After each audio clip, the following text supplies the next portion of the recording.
Hey folks, we're back today, and again I want to talk to you a little bit more about the home buying process. We talked about the pre-qualification stage, and then we talked about actually finding the house that you want to ultimately purchase. The next phase I want to talk about is the inspection phase. I think this is something that's always scary for especially the first-time home buyers, but buyers in general. You're going to find this beautiful house, and you're going to now buy it. And it could be the largest asset that you ever have in your life. So, is the house in good condition? Is it bad condition? You hear about all these horror stories. So I think inspection phase is always something of concern for the buyers. And it's actually not that difficult, and let me explain why. So once we made the offer on the house and it gets accepted, in the standard Arizona purchase contract, it says that you as a buyer have 10 days to do all the inspections you'd like to do. And in that 10 days, for any reason, you can back out, you can cancel the contract, and you get your earnest money back. And that's a great thing about it. So I always say those 10 days, we're going to take it very seriously, and we're going to do all the inspections we can. And so once the contract gets accepted, the first thing we do is we go ahead and get a licensed home inspector to come out there. And the home inspector, their job is to go from the top to bottom, from the garage to the backyard, from the roof to the basement. They're going to look at everything. Electrical, they're going to look at plumbing, they're going to look at the HVAC system, which is the air conditioning system. They're going to look to see if there's any leaks, they're going to look for cracks in either the tile. They're going to make a note of every little thing that's in the house. And the whole goal there is to really get, for you as a buyer, to really have a good understanding as to what the condition of the house is. Once we have that general home inspection done, at that point then we might take that inspection to the next level. If the general home inspector says, looks like the roof has a lot of cracked tiles, or they may say that, the water's not flowing really well once we have the water on in the bathroom, at that point we might hire the next level inspectors. And so we might hire a roofer, a licensed roofer.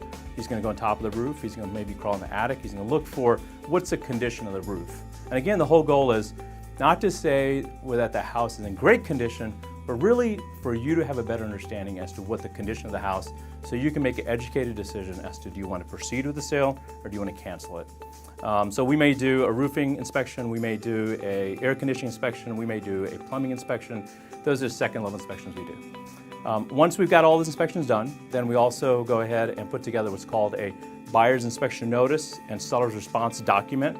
And that's just a document that says, hey, the buyers have completed the home inspections. There are areas that they've found that need to be repaired, and we'd like the seller to make these repairs. And we list those repair items.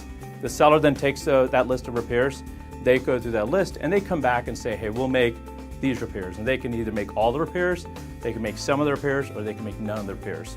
If they come back and don't make 100% of the repairs, then you as a buyer can also cancel the contract and get your earnest money back.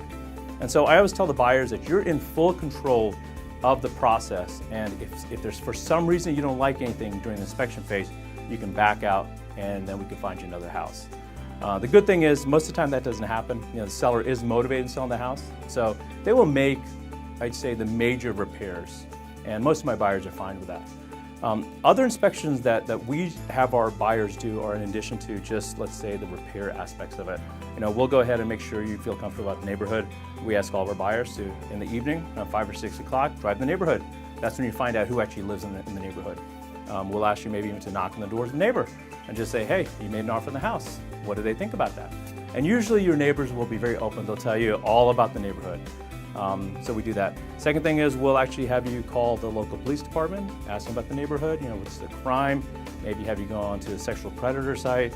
And then we also, of course, have the title company do a title search to make sure that the person that's selling the house actually is the legal owner of the house.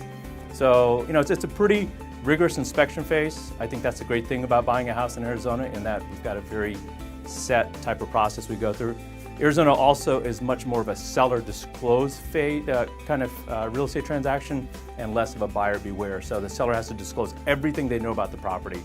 And again, that's there to protect you as a buyer. So that's the buyer inspection phase. We take the inspection phase very serious. And so we'd love to work with you on helping you find that house. Again, this is Deepak Verma with Verma Living. You can contact us at 602-889-8087. That's 8087. Or visit us on the web at advantaliving.com. Thanks for your time and have a great day.